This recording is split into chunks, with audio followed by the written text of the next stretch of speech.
Imagine waking up one morning and the world outside your window is gone. The sun has vanished behind a black cloud. The air tastes like dirt, and every breath burns your throat.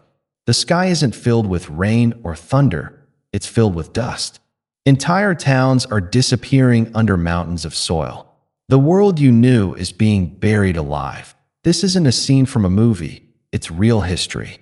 And today, on Biography Plus, we uncover the forgotten story of the Dust Bowl, America's greatest climate tragedy. In the 1930s, the heart of America faced a disaster unlike anything it had ever seen.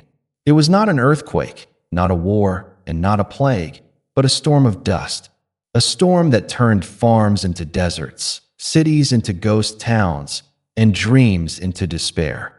This is the story of the Dust Bowl, America's forgotten climate tragedy. At the start of the century, the Great Plains were a land of hope.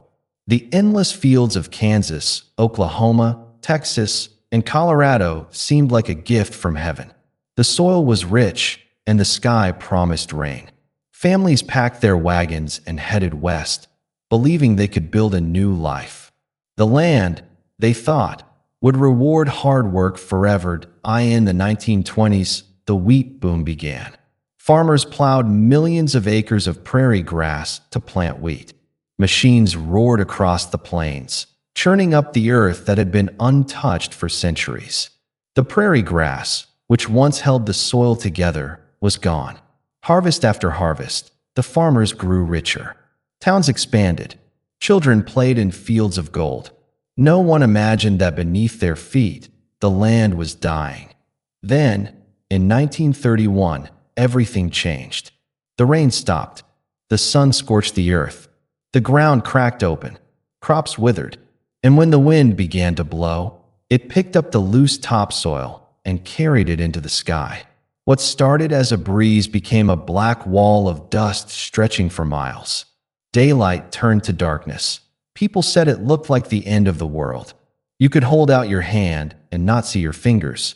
The air was thick. You could taste the dirt in your mouth. Mothers hung wet sheets over windows to keep the dust out, but it seeped through every crack. It covered beds, food, and sleeping babies. Cows and horses collapsed from suffocation. People developed what they called dust pneumonia.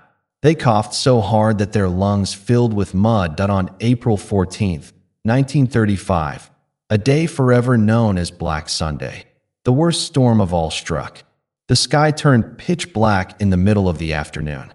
Witnesses said it was like a rolling mountain of smoke devouring everything in its path. In just hours, 300 million tons of soil were blown away. People crawled on their hands and knees to find shelter.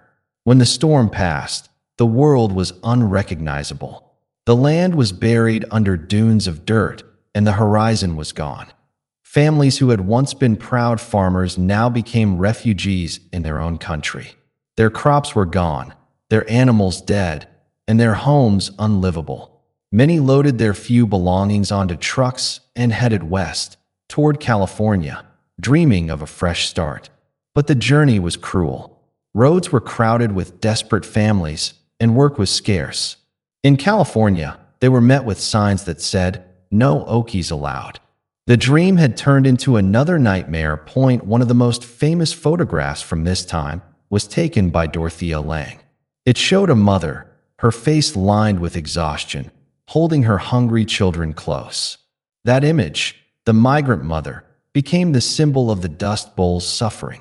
It captured what words could not: fear, strength, and the will to survive. As we explore stories like these here on Biography Plus, we remember not just the facts of history, but the feelings, the emotions that shaped entire generations.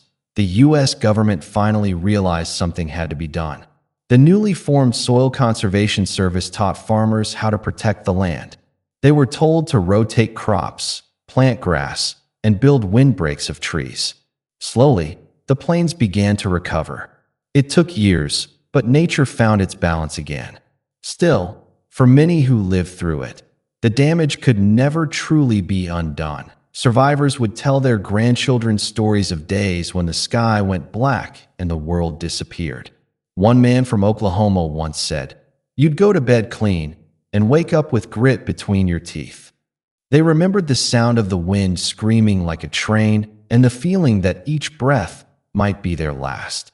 Those memories became warnings that nature cannot be endlessly exploited without consequence.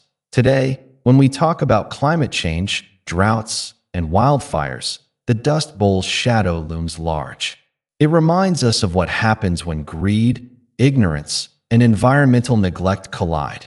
It shows how fragile our world can be and how easily prosperity can turn into tragedy. But it also reminds us of something else: human resilience. Despite losing everything, many families rebuilt their lives. They planted new seeds, built new homes, and refused to give up. The Dust Bowl was not just a story of destruction, it was a story of survival. So, as you finish watching this story, take a moment to think about those who faced the storm, those who lived through the darkness, and those who kept believing that the sun would rise again. That if this story touched your heart, then make sure to like this video, share it with your friends, and subscribe to Biography Plus, because here, we bring history back to life through real stories, real people, and lessons that still matter today. Thank you for watching Biography Plus, where every forgotten story deserves to be remembered.